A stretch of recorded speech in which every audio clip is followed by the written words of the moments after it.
Did you know that most dishwasher problems don't come from being broken down or outdated, but from the way we use them every single day? If your dishwasher is suddenly noisy, stops mid-cycle, smells terrible, or leaves dishes soaking wet, you're not alone. In fact, most of these issues are easy to prevent. And today, I'm going to show you exactly how. So let's break down the 8 most common dishwasher problems and how to fix them. Starting with the one everyone complains about. The dishwasher isn't cleaning properly. If your dishwasher isn't cleaning properly, don't blame the machine just yet. Clogged filters, poor loading, and dumping in too much detergent are the usual suspects. Many users also don't realize how crucial the spray arms are. If they're blocked by a large pan or overloaded plate, water circulation suffers. Clean your filters once a week. This ensures food particles and grease don't clog water flow. Arrange your dishes so nothing blocks the spray arms, and follow the detergent instructions. Don't just eyeball it. Too much detergent creates excess foam, which can reduce water pressure during the rinse cycle. Running the dishwasher half-empty wastes water and energy, while overloading reduces cleaning efficiency. The sweet spot is a full,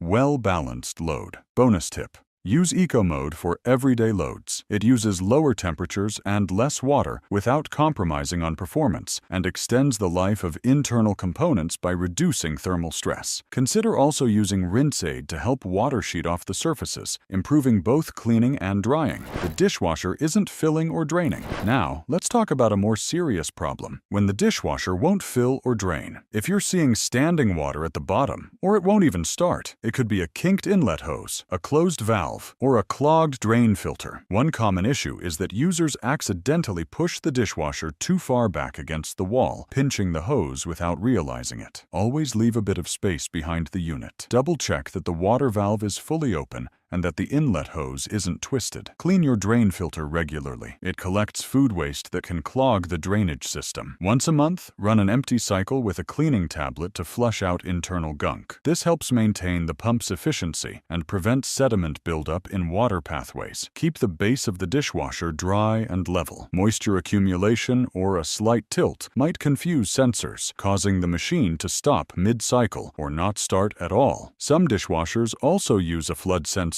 that halts operation when excess moisture is detected beneath the unit. Bad odors coming from the dishwasher. If you're noticing a bad smell coming from your dishwasher, it's likely from leftover food particles, dirty seals, or moisture trapped inside. Rinse your filters with hot water and scrub away any built-up grime. It's not just about cleanliness, it's also about airflow. When moisture lingers, bacteria and mold begin to form. Run a cleaning cycle with a specialized dishwasher cleaner at least once a month. These cleaners break down grease and remove calcium deposits that might cause odor. Don't forget to wipe down the rubber door seals and the inside edges of the door. These are areas most people skip, but are prime spots for mold growth. After every cycle, leave the dishwasher door slightly open. It may seem unnecessary, but it allows residual steam to escape and prevents odor-causing condensation. A simple microfiber cloth once a week along the door frame can make a big difference over time. The dishwasher is too noisy. Excessive noise is a big red flag. If your dishwasher sounds like it's grinding metal or shaking apart, don't panic yet. It's usually caused by oversized or heavy items hitting the spray arms or rattling against each other. Make sure the spray arms spin freely before starting a cycle. Rotate them by hand and listen for any resistance or clicking. Avoid placing pots too close to the sides or arms. Use the lower rack for heavier items and ensure they're securely positioned. If you're using metal mixing bowls or large pans, they tend to vibrate more. Try spacing them out or using silicone bumpers. Eco modes are quieter than standard cycles because they reduce pump speed and water pressure. If you're hearing persistent noise, it could be a failing circulation pump or a clogged chopper blade. These require a technician's help, but diagnosing early can save you from full-blown breakdowns. The dishwasher won't turn on. Electrical error. If the dishwasher won't turn on at all, the problem could be as simple as a tripped breaker or as complex as a fried control board. Start with the basics. Try a different wall outlet. Avoid extension cords or multi-plug strips. Dishwashers are high-power appliances and should be plugged directly into a grounded wall socket. Use a surge protector or voltage stabilizer to safeguard against spikes. Voltage fluctuations, especially in older homes, can damage sensitive electronics inside the control panel. Some models have a built-in delay or reset cycle after a power outage. If your unit doesn't start immediately, give it 5 to 10 minutes and try again. If your control panel lights up but nothing happens, a faulty door latch or misaligned sensor may be the issue. The machine won't run if it doesn't detect the door is closed securely. Listen for a click when you shut it. That sound confirms the latch is engaged. The program stops mid-cycle or freezes. Few things are more frustrating than a dishwasher that freezes mid-cycle. You press start, hear it fill with water, and then silence. Often this is due to unstable voltage, a faulty sensor, or overheating of the control board. First, turn the machine off, wait a minute or two, and turn it back on. This soft reset clears temporary software hiccups. If this happens frequently, you may be dealing with a larger electrical issue. Unplug the unit and inspect for burned smells or discoloration near the board. Use a surge protector if you haven't already. If your power supply isn't consistent, every cycle becomes a risk to your electronics. Some models offer a factory reset. Check your manual for the exact button combination. This can clear corrupt program data and get your dishwasher working properly again. If you still experience freezing, schedule a diagnostic with a technician. Water inlet valves or turbidity sensors may also be malfunctioning. Dishes come out wet and not properly dried. Now let's talk about a classic. Dishes that come out soaking wet. You wait an hour, open the door, and everything's dripping. First, check your rinse aid compartment. Rinse aid reduces water surface tension, helping it slide off glass and plastic instead of clinging to them. Also, make sure your selected program includes a drying phase. Many eco modes skip heated drying to save energy, which means you'll need to manually open the door post-cycle. Consider turning on the extra dry setting if your machine offers it. A door that doesn't seal tightly lets steam escape too early, interrupting the drying phase. Check the door gasket and latch. And if your dishwasher has a drying fan and it's silent, it might be burned out or disconnected. These fans are inexpensive to replace and often overlooked. Your dishwasher is using too much energy. Finally, let's address the silent budget killer: energy consumption. If your electricity bill suddenly jumped, your dishwasher could be the culprit. Modern machines are efficient, but bad habits ruin that advantage. Always run full loads. A half-empty dishwasher uses the same amount of energy but does half the work. If your model includes a half-load function, use it only when necessary. For daily use, switch to eco mode. It reduces temperature and water usage while still cleaning effectively. Don't default to the highest heat setting unless you're cleaning heavily soiled pots. High heat cycles not only use more energy but wear down seals and components faster. If your unit is older than 7 to 8 years, consider upgrading. A+ rated machines can reduce consumption by up to 30% while improving cleaning performance. Also, run your dishwasher overnight during off-peak hours. Many energy providers offer lower rates during those times, and voltage is often more stable at night, extending your appliance's lifespan. General tips to prevent these issues. Before we wrap up, here are a few bonus tips to keep your dishwasher running like new. Keep your water temperature between 60 degrees Celsius. That's hot enough to clean effectively but safe for your heater.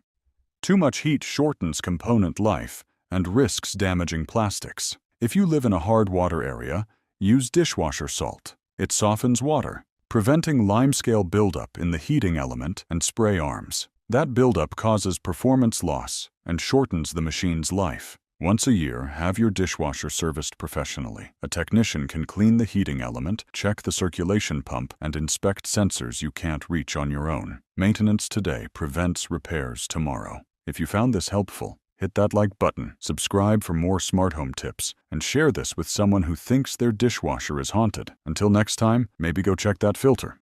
Did you know that the way you choose your washing machine program could be silently damaging your clothes, destroying your washer, and raising your utility bill all at the same time? It sounds extreme, but the truth is, most people are using the completely wrong settings for their laundry. And the worst part? You're probably doing it too. From using cotton 60 for everything to spinning delicate fabrics at full speed, The small habits you repeat every wash are quietly ruining both your clothes and your machine. In this video, we're going to expose the most common mistakes people make when choosing their washing machine settings. I'll show you what each setting actually does, why using the wrong one costs you more money, and how just a few simple adjustments could make your laundry cleaner, your fabrics last longer, and your energy bill shrink. Let's jump in. Using Cotton 60 for every wash. This one's way more common than you think. Most people just leave their machine on Cotton 60 because they assume hotter water means cleaner clothes. But this program runs at 60 degrees Celsius and spins at speeds as high as 1,400 revolutions per minute. That's way too aggressive for your everyday laundry. Here's what it really does. It fades colors, breaks down fibers, and pushes your energy bill through the roof. Unless you're washing white towels or very soiled items, there's no reason to use it every time. A much better option is Eco 4060, Daily Quick, or Mixed Mode.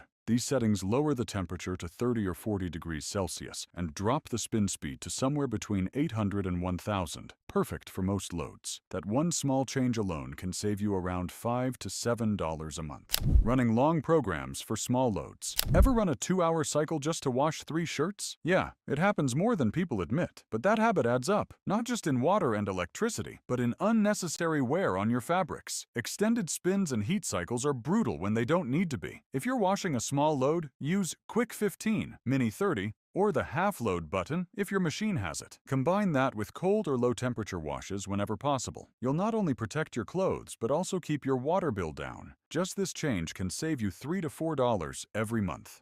Always using pre-wash. A lot of people turn on the pre-wash setting every single time, thinking it's just part of the process. But here's the truth. Pre-wash adds 10 to 15 liters of water per cycle, and unless you're dealing with heavy dirt, it does absolutely nothing. If you're washing lightly used shirts or daily wear, skip it. Save pre-wash for baby clothes, construction workwear, or heavily stained fabrics. Turning it off on regular loads can save you $1 to $2 a month on water costs. Doesn't sound like much? Add that up over a year. Washing synthetics at high temperatures. Synthetic fabrics like polyester, nylon, or spandex might feel durable, but they actually deform when exposed to high heat, especially anything above 60 degrees Celsius. That means your shirts lose shape, seams twist, and the material starts to pill and fray. Instead, switch to the synthetics program. It usually runs at 30 to 40 degrees Celsius and spins between 800 and 1,000 revolutions per minute. Use liquid detergent. It dissolves better at low temperatures. The bonus? This method uses up to 30% less energy. That's not just good for your clothes, it's great for your wallet. Using heavy wash for everything. Some people think heavy wash means better wash. Wrong. That program is made for extremely dirty clothes. Things like muddy jeans or greasy rags. If you're using it to clean t-shirts and socks, you're wasting time, water, and electricity. Unless your clothes are truly filthy, skip intensive or heavy settings. Instead, use Eco, Daily Wash, or Mixed Load programs. Save the heavy-duty stuff for when it's actually needed. Your clothes will last longer, and so will your machine. Quick wash on dirty laundry. Now here's the flip side. You might be overusing the quick wash setting, especially when your clothes are actually dirty. The problem? Quick programs use lower temperatures, often just 20 to 30 degrees Celsius, and they finish fast, sometimes in under 30 minutes. That's not enough time or heat to break down sweat, oils, or stains. So here's the rule. Use quick wash only for freshening up clothes that are lightly worn, gym shirts, sleepwear, or something you just want to refresh. For real dirt, go for longer cycles or increase the temperature slightly. Don't expect a 10-minute wash to handle a 3-day-old coffee stain. Washing delicates on normal cycles. Ever wonder why your lace top looks stretched or your wool sweater suddenly fits your dog? Delicates like silk, lace, satin, and wool need special treatment, and a normal cycle is anything but gentle. Use delicates, hand wash, or wool mode. Drop the temperature to 30 degrees Celsius. Lower the spin speed to between 400 and 600, and always use a laundry mesh bag. That single step protects fabrics from getting tangled, stretched, or shredded by the drum. Your fragile items will thank you. Always using max spin speed. It might feel efficient to always max out the spin, 1,400 or even 1,600 revolutions per minute. But here's what you're really doing. putting stress on your washer's suspension system, and reducing the lifespan of your clothes. Not all fabrics need high-speed spinning. In fact, most don't. Here's a quick cheat sheet. Cottons do fine at 800 to 1000, synthetics should stay between 600 and 800, and heavy towels or sheets can go up to 1200 if needed. Overspinning wears out both the machine and your wardrobe. Adjust it. Using boil wash for non-white clothes. There's a myth that hotter is always better. But the boil wash setting, which heats water to 90 degrees Celsius, is meant for specific use cases, like disinfecting white cotton towels, bed sheets, or hospital linens. That's it. Using it on colored fabrics leads to fading, fabric weakening, and massive energy use. If you're worried about stains, stick to 30 to 40 degrees Celsius and use an oxygen-based stain remover instead. Save the boil wash for when it's truly necessary. Avoiding unnecessary high heat cycles can easily save you $5 to $8 a month. Mixing fabrics without program adjustment. Throwing jeans, t-shirts, and underwear into the same wash might save you time, but it shortens the life of everything inside. Heavy items like denim need a longer, stronger wash. Lightweight shirts don't. When mixed together, the heavy stuff gets underwashed, and the light stuff gets over-agitated and worn out. Sort your laundry by fabric type whenever you can. If you must mix, use a mixed load or mixed fabrics program, set the temperature between 30 and 40 degrees Celsius, and spin at around 800 to 1000 revolutions per minute. And don't overload. Keep the drum about 75% full, so everything can move freely. That alone can prevent fabric damage, reduce noise, and save you from repeat washes, which easily adds up to $2 to $4 saved each month. Most people never think twice about which program they're using on their washing machine. They just press start and walk away. But the truth is, choosing the wrong setting over and over again can lead to faded colors, damaged fabrics, higher utility bills, and a shorter lifespan for your washer. These mistakes are easy to make, and even easier to fix. By simply adjusting temperature, spin speed, and cycle type to match your actual laundry needs, you're protecting your clothes, your appliance, and your wallet. And the best part? You don't need a new machine or a technician. You just need better habits. If you found this video helpful, hit that like button, subscribe for more smart home tips, and share this with someone who's still washing everything on Cotton 60. And hey, next time you start a load, maybe skip the pre-wash, lower the spin, and save yourself a few bucks while you're at it. Did you know that every time you run your washing machine, you could be quietly damaging it without even realizing it? Small mistakes like cramming in too many clothes, ignoring basic maintenance, or using the wrong settings can slowly destroy your machine from the inside out. And here's the worst part. Most people don't notice the damage until it's too late, and the repairs aren't cheap. In this video, I'll show you the 8 critical mistakes that are secretly wrecking your washer, and more importantly, how you can fix them today without spending a fortune. Stick around, because even just one of these tips could save you hundreds of dollars and years of machine life. Let's dive in. Washer not filling or draining. This is hands down one of the most common and frustrating problems. You press start, and nothing happens. Or worse, it fills with water and then just sits there. This usually comes down to 3 things: a closed water valve, a kinked hose, or a clogged pump filter. Let's troubleshoot. First, check the water supply valve. It should be fully open, and water pressure should be stable. If your inlet hose is bent or squished behind the machine, water can't reach the drum. Straighten it out or replace it if it feels stiff or old. Then check the drain hose. It should be elevated in a smooth curve, not laying flat on the ground, and certainly not twisted. Now here's a part most people forget even exists: the drain pump filter. It's usually hidden behind a small panel at the bottom front of the machine. Open it carefully, place a towel underneath, and slowly unscrew the cap.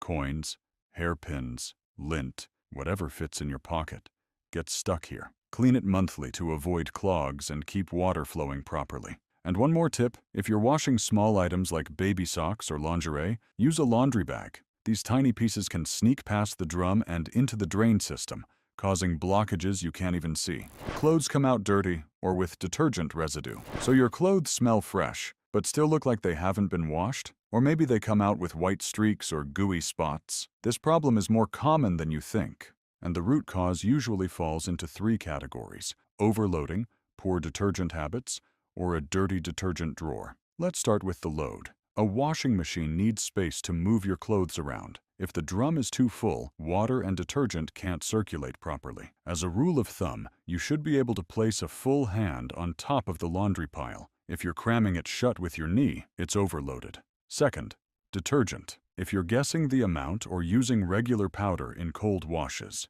that's part of the problem. Liquid detergent works better in lower temps, dissolves more easily, and rinses out cleaner. Check your cap. It probably has small lines inside. Follow them. Don't fill it to the brim. And always match the dose to both the load size and the program. Also, don't ignore the detergent drawer. Moldy detergent residue builds up fast, especially if you leave the drawer closed after every wash. Rinse it out weekly with hot water and scrub away any stuck-on soap. Bonus: avoiding overuse and unnecessary rewashing can save you $2 to $3 per month on both water and supplies. Machine freezes or stops mid-cycle. Your washer starts running, then suddenly freezes. No error code, no warning.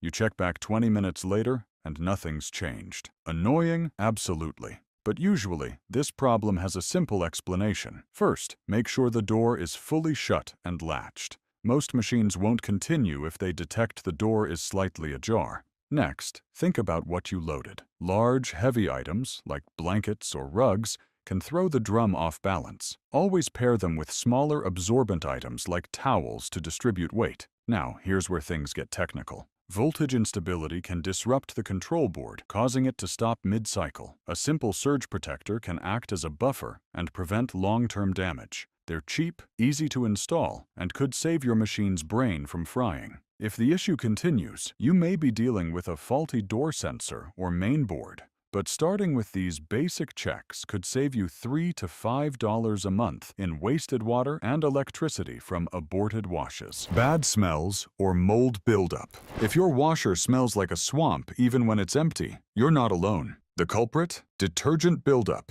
trapped moisture, and low temperature cycles that never sanitize anything. Front loaders are especially prone to this. Start by running an empty hot cycle at 90 degrees Celsius once a month with either a cleaner tablet or a cup of white vinegar. This flushes out the drum, hoses, and detergent lines. After every wash, leave the door and detergent drawer slightly open. Letting fresh air circulate inside prevents mold and mildew from growing behind the drum.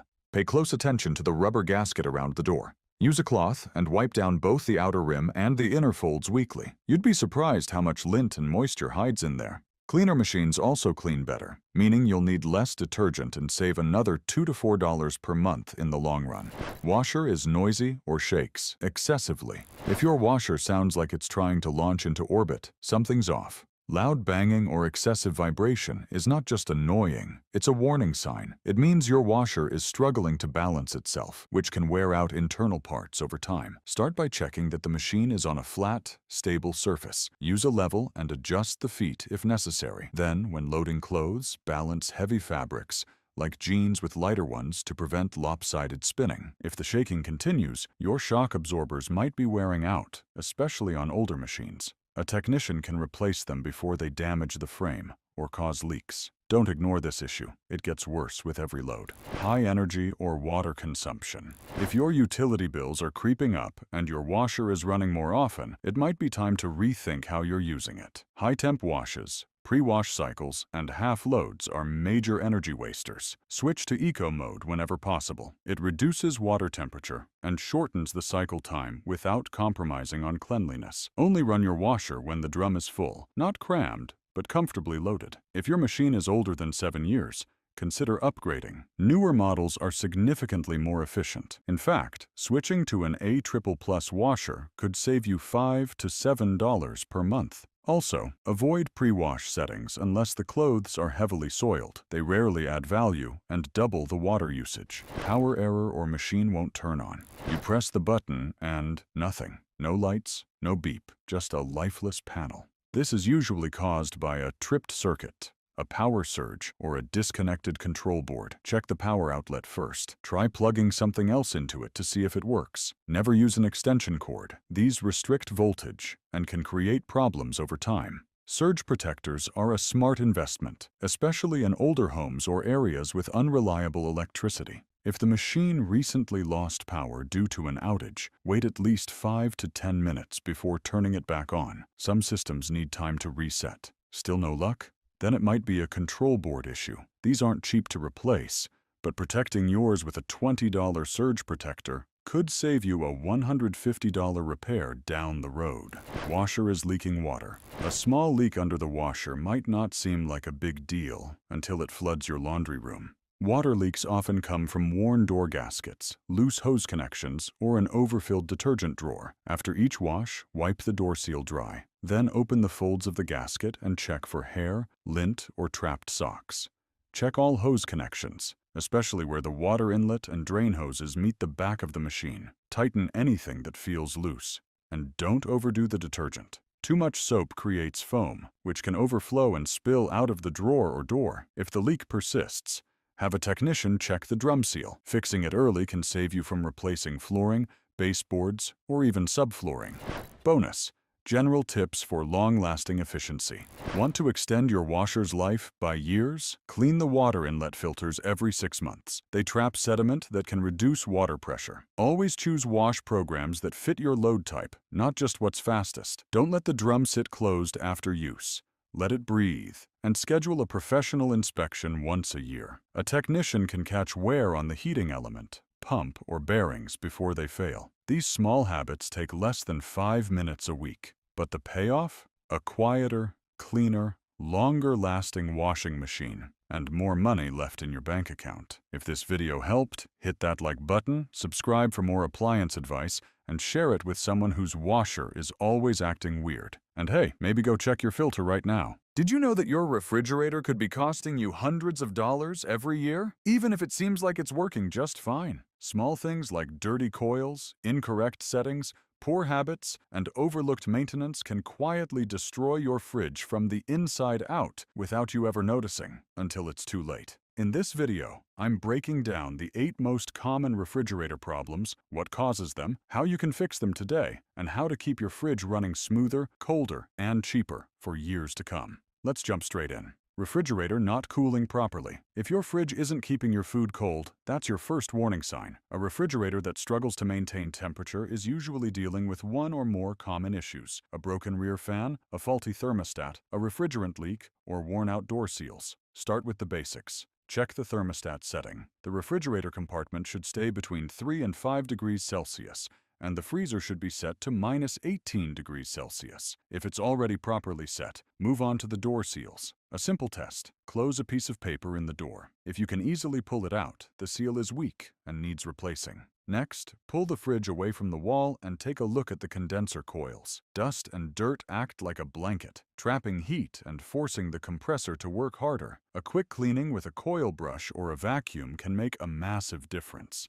And finally, avoid stuffing your fridge to the brim. Good airflow is crucial for maintaining even temperatures inside. Just by cleaning the condenser coils and setting the correct temperature, you can reduce your fridge's energy use by 5 to 10%, saving about $3 to $5 every month, and extending the life of your machine. Ice buildup and frost formation. Opening the freezer and seeing a snowstorm inside is more common than you think. Ice buildup happens when warm, humid air enters the freezer and freezes. This can happen because of a faulty door seal, frequent door opening, or a broken defrost heater. Check that the door seals tightly and that the gasket isn't cracked or dirty. Every time you open the freezer, make it quick. Leaving the door open too long lets moisture rush inside, which later freezes. If you already have heavy ice buildup, it's time for a manual defrost. Unplug the fridge, open the doors, and let the ice melt naturally. Resist the urge to chip away at it with sharp objects. You could easily puncture a coolant line.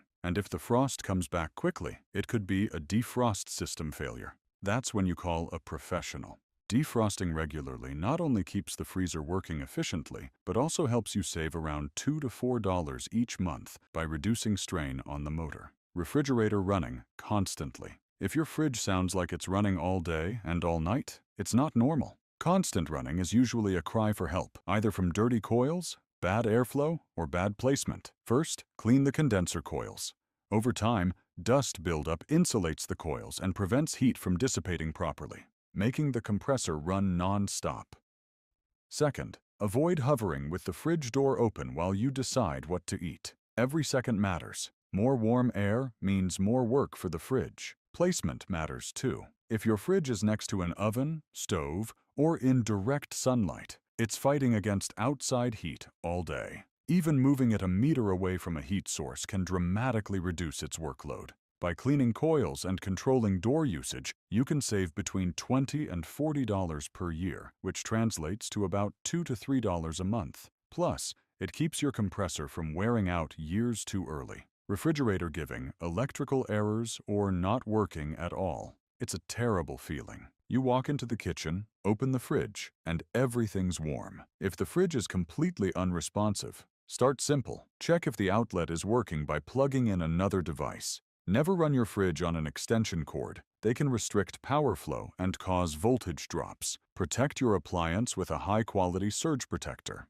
Voltage spikes during storms or outages can fry your control board, the heart and brain of the fridge. After a power outage, wait about 5 to 10 minutes before restarting the fridge to allow internal systems to reset. Skipping this step could cause unnecessary strain. Investing in a surge protector for $20 could save you from a control board replacement that easily costs $150 or more. Water leaking from the refrigerator. Finding water pooling underneath your fridge is never a good sign. Leaks are often caused by blocked drain channels or damaged door gaskets. Moisture from defrosting cycles usually flows through a drain tube into a drip pan, unless something is clogging it. Locate the drain hole, usually behind the freezer panel, and gently clean it with a flexible wire or flush it with warm water. Always double-check the door seals. A loose or cracked gasket can also cause condensation and leaking. Catching and fixing these small leaks early can save your flooring from water damage, mold issues, and costly repairs down the line.